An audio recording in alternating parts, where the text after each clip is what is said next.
উপগ্রহ চিত্র থেকে এই মুহূর্তে লক্ষ্য করা যাচ্ছে পশ্চিমবঙ্গ, বাংলাদেশ, ত্রিপুরার বেশ কিছু অঞ্চলে মেঘের সঞ্চালন ঘটেছে। এই মুহূর্তে আপডেট তৈরির সময় দুপুর ৩টা বাজিতেছে।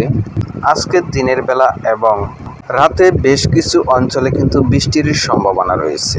বাংলায় প্রবেশ করছে বর্ষা, ইতিমধ্যেই প্রবেশ শুরু হয়েছে। বর্ষাকালের মৌসুমী বায়ু বাংলাদেশের স্থলভাগে কিন্তু প্রবেশ করেছে। আজকে দিন এবং রাতের বিভিন্ন সময় বাংলাদেশের সবকটি বিভাগের বেশিরভাগ জেলায় রয়েছে বৃষ্টির সম্ভাবনা। যদিও দিনের ভাগে চট্টগ্রাম, বরিশাল, রংপুর, রাজশাহী এবং ময়মনসিংহের কিছু কিছু অংশে বৃষ্টির সম্ভাবনা বেশি।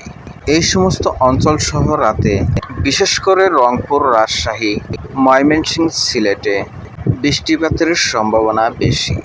আগামী 24 ঘন্টার আবহাওয়া বার্তা। অলরেডি চট্টগ্রামে বৃষ্টি শুরু হয়েছে।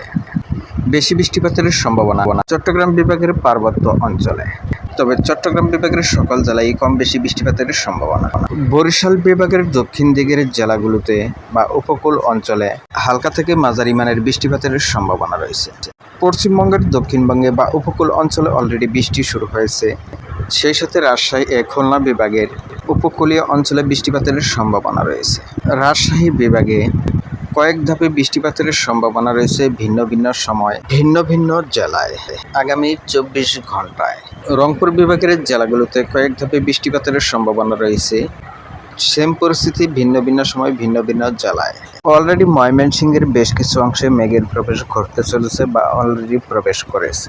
ময়মনসিংহের সবকটি জেলার অংশ বিশেষে বৃষ্টিপাতের সম্ভাবনা রয়েছে আগামী 24 ঘন্টায়।